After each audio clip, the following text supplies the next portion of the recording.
Olá, pessoal.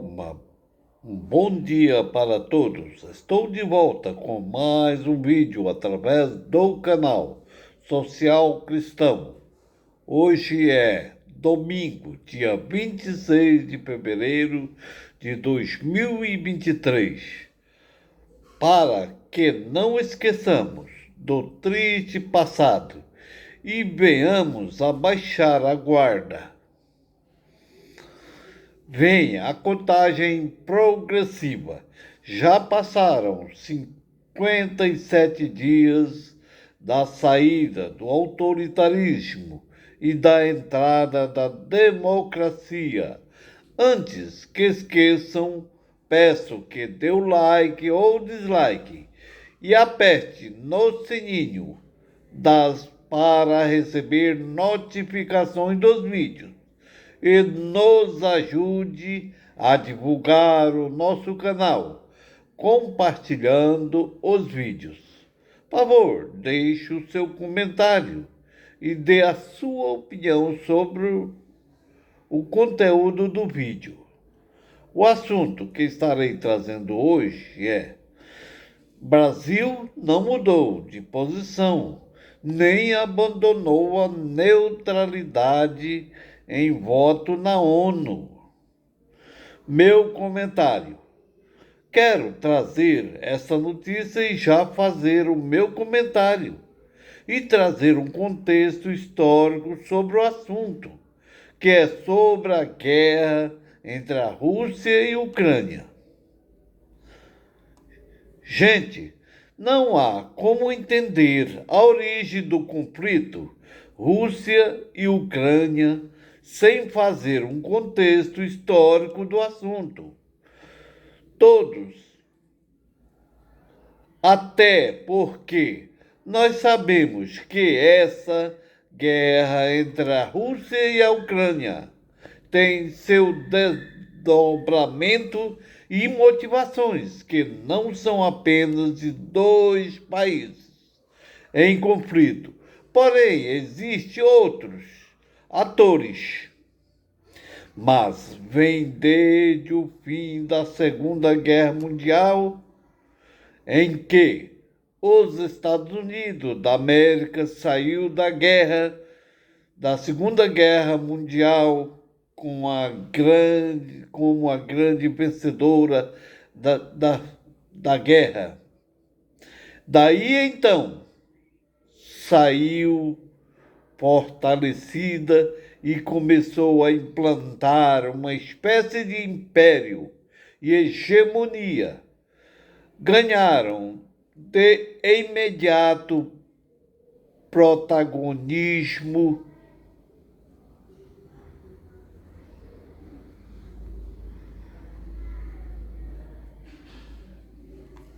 à escala global através do Plano Marshall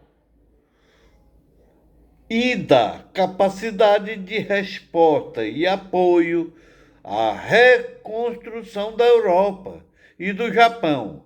O Japão que os Estados Unidos havia soltado 2 bombas atômicas e praticamente destruído o país.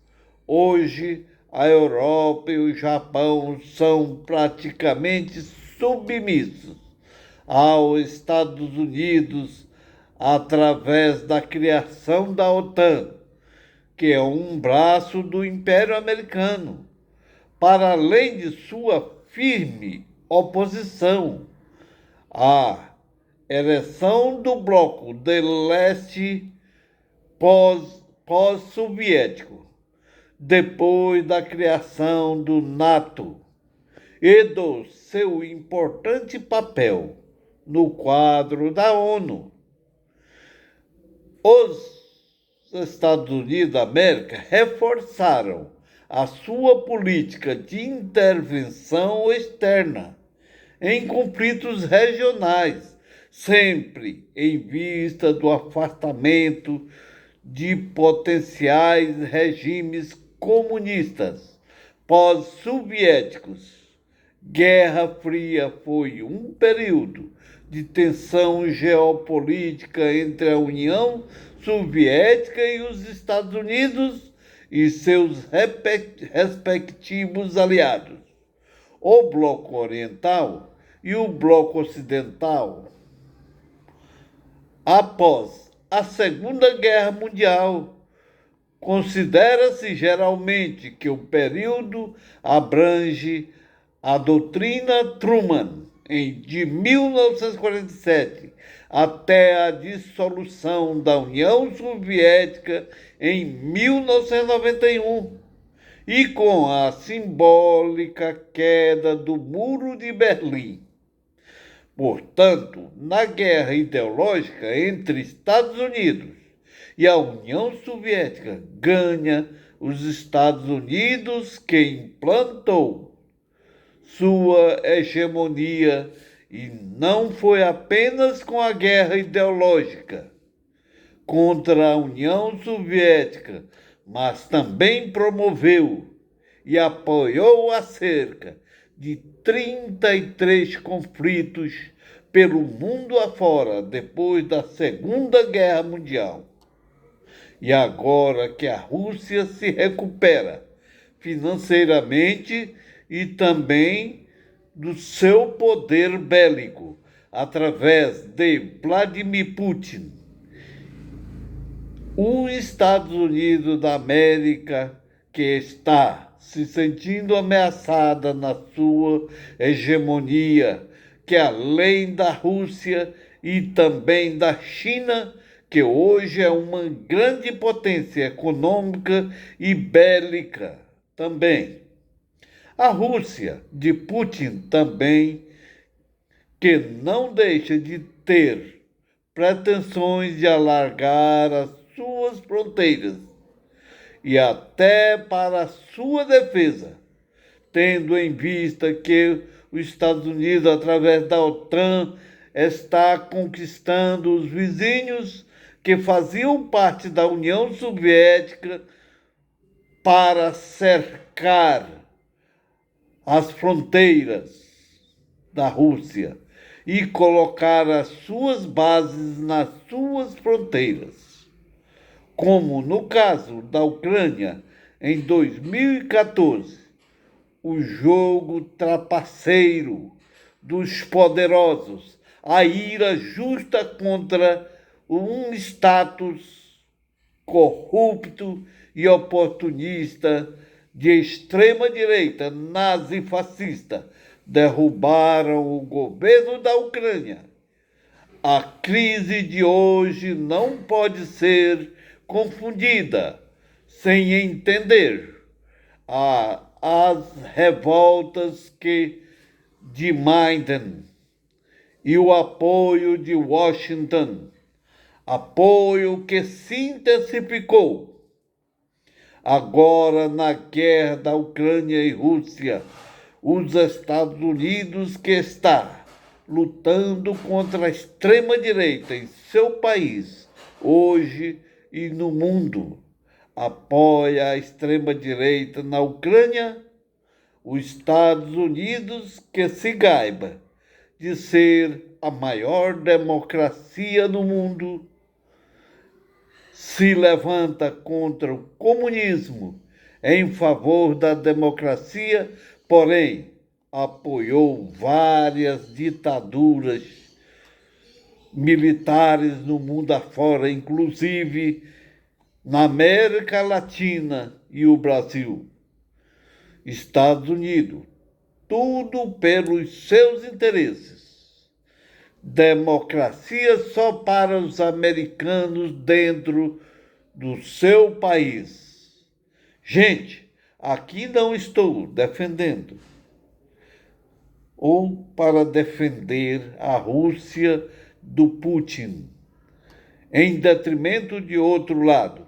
Putin é um homem que também tem interesses imperiais e tendências à violência, e tanto não pensou duas vezes em invadir a Ucrânia e anexar os seus territórios, como toda a guerra muitas pessoas inocentes são mortas.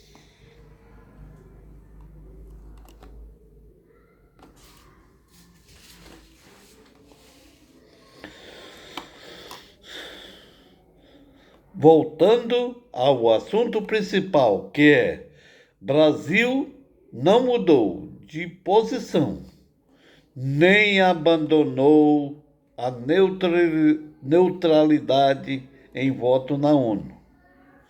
Comentário 1. A oposição, não.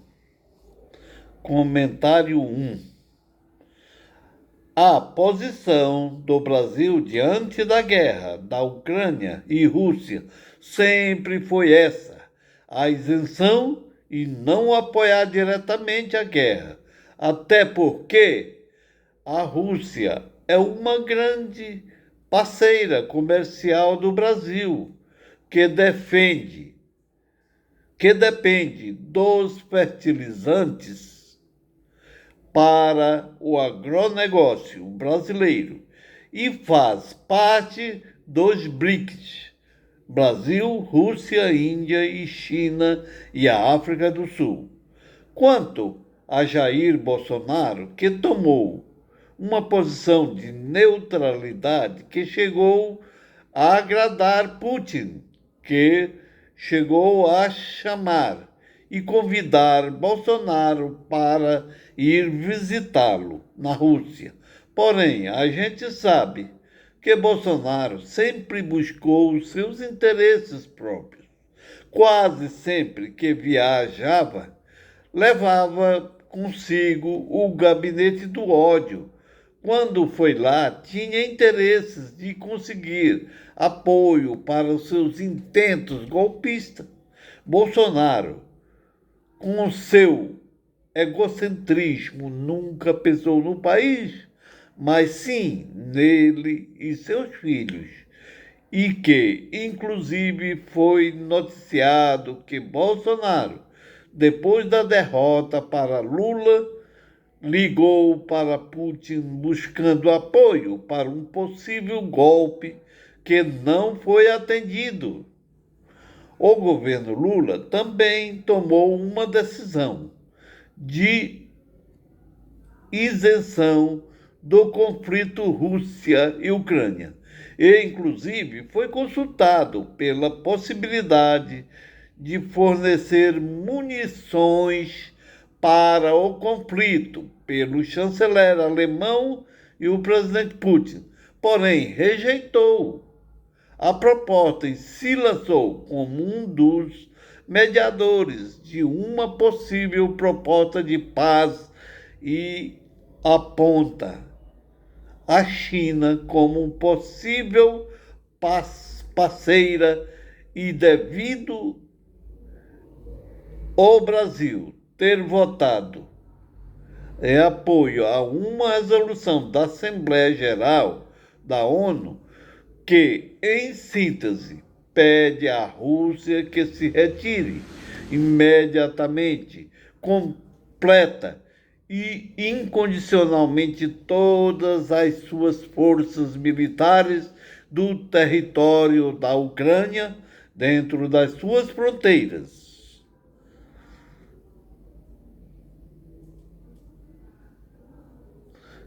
Internacionalmente reconhecidas e cesse as hostilidades. Muitas bobagens se escrevem por causa desse voto.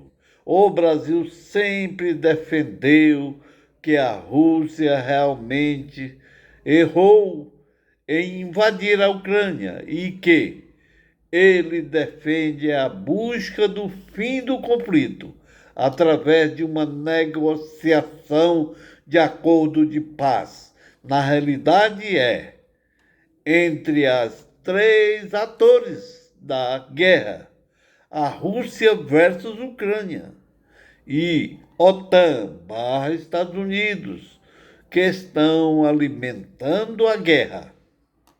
A ONU já votou pelo menos 3 resoluções sobre a guerra da Rússia contra a Ucrânia.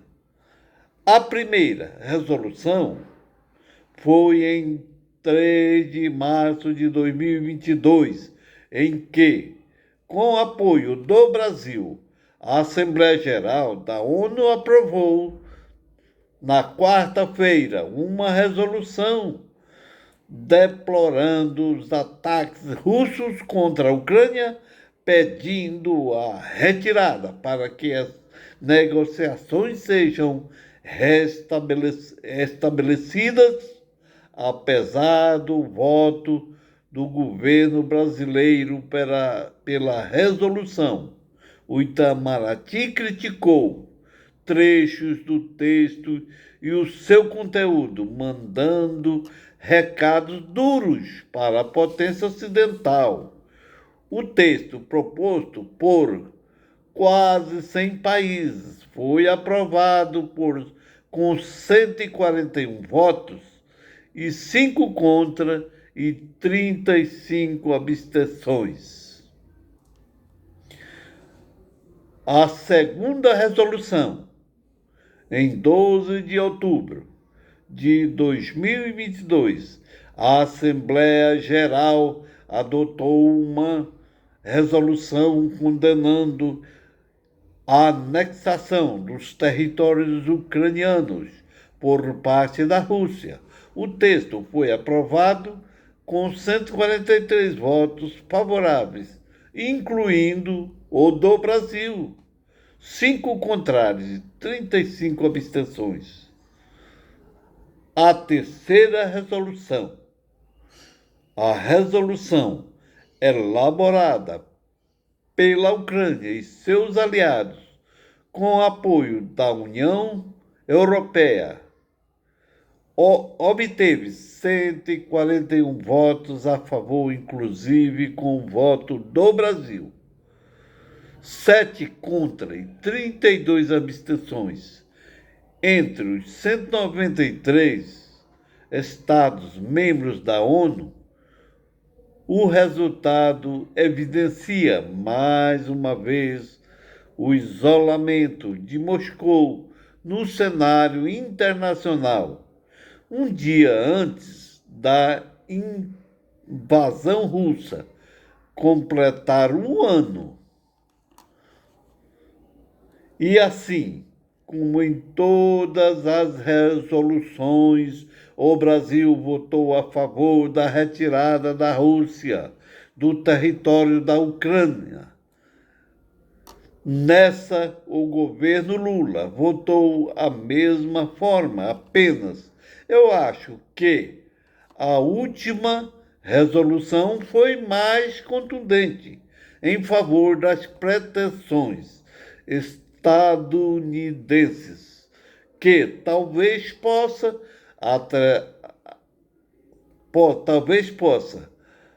trazer problemas quanto às pretensões de Lula de mediar a paz ao conflito. Porém, ele oferece um plano de paz. Até o próximo vídeo.